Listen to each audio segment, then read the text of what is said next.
I truly believe that there is this one key indicator that is crystal clear, that is the biggest sign of all that you need to set some boundaries with a particular someone.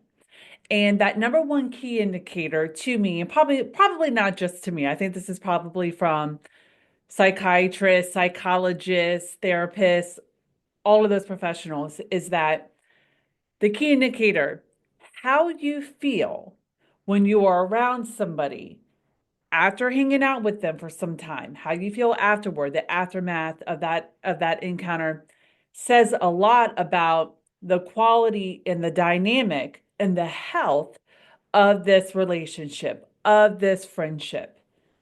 Okay?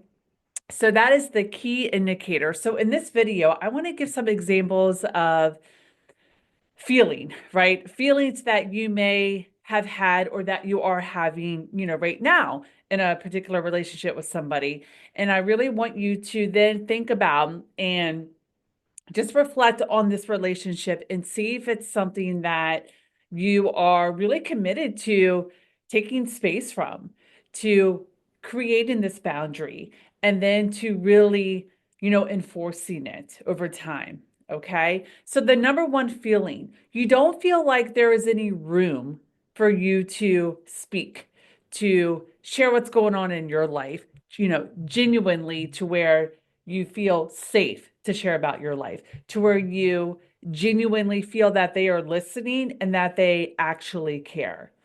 Okay. Maybe when you are sharing something, they jump in right away to then bring it on them. Yeah, yeah, yeah, same here. And this is what happened. And da da da da. And they go off and they completely interrupted you. It's almost as if they are trying to one up the whatever the situation or topic is. Maybe you're talking about work, or maybe you're talking about a struggle, or fill in the blank, whatever it is for you. They then jump in, completely hijack your share, your vulnerability, your expressing, and then they just kind of like take the mic.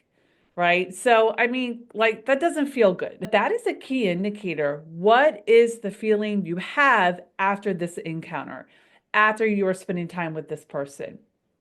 How do you feel? Okay. Now, maybe you're spending time with somebody and they don't interrupt, right? They do let you talk. Maybe they actually don't share that much.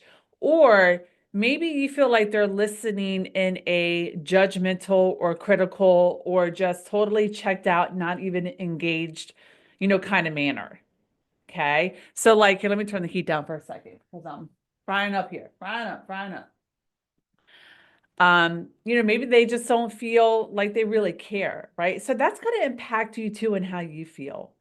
I've had those encounters before with family to where I'm like, okay, we're getting together, it's family, it's what we're doing, like we're all, whatever, hanging out, but I don't really feel like, I'm just thinking of sometimes popping up in my head to where, yeah, we're hanging out, but I don't really feel that they're engaged. I feel like maybe they are spending time with me, or we're just spending time together as a family because it's what families do, right? It's what's expected.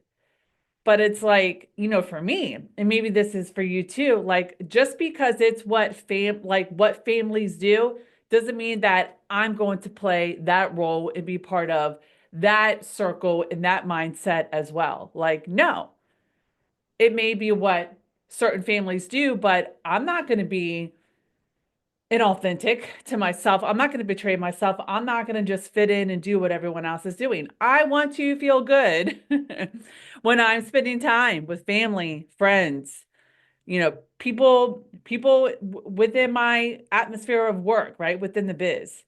Like if I don't feel good around you, if you're not adding value to my life, and listen, if I'm not adding value to your life, because you want to ask yourself this too, then no, like the time I'm not going to give it and I'm not going to take yours.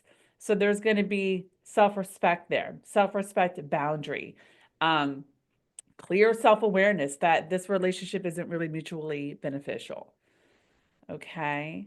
So think about that, right? Like this number one indicator of how you know that you need a boundary, a healthy boundary, a self-respecting boundary, a time limit boundary, okay, is how you feel. So if you don't feel like there's genuine listening, caring, sharing happening, spend less time with this person.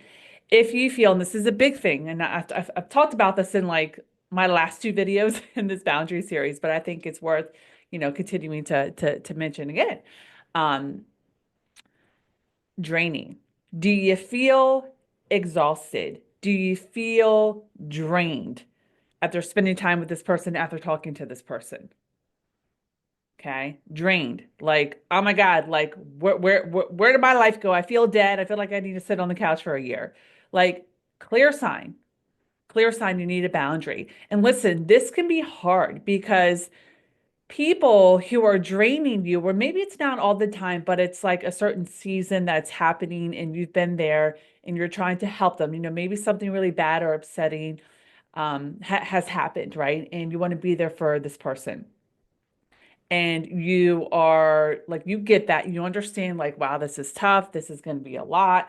This is going to be emotionally taxing. This is going to be a bit draining, but that's okay. They need me right now. Now, if you're feeling like this after 3, 4, 5 times, then like nothing's really changing and you're not feeling any better, you have to love yourself enough and respect yourself enough to like keep your distance, not be so available. Like you've heard me mention that before in other videos. Try not to be so available. Okay? Respect your time, respect your energy. Because I'm just guessing, like if there's someone in your life going through a tough time, like I give this example in my last video about my mother and setting a boundary there after she lost her partner of 14 years. Um, Nothing got better after 3 months. Conversations were the same. Victimy mentality was still the same. Really surface level conversation was still the same, not really showing any interest in trying to improve relationship with grandkids, still the same. Like nothing was changing. Okay. Draining, emotionally taxing, huge feeling of like I'm betraying myself and not being who I am just so I can like be there for them in this tough time. Granted, it can be like that in the beginning, right? You may feel drained after someone, a close friend or family member lost someone, like to be expected. They're hurting, they're grieving. But after multiple encounters and, months, if nothing's changing, you got to put that boundary up, my love. You gotta. Okay. So let's do a recap of this video. Number one key indicator, okay, that you need a healthy or self-respecting or self-loving boundary, okay, is your feelings. How do you feel on an emotional, on a mental, on an energetic level? Okay. All right.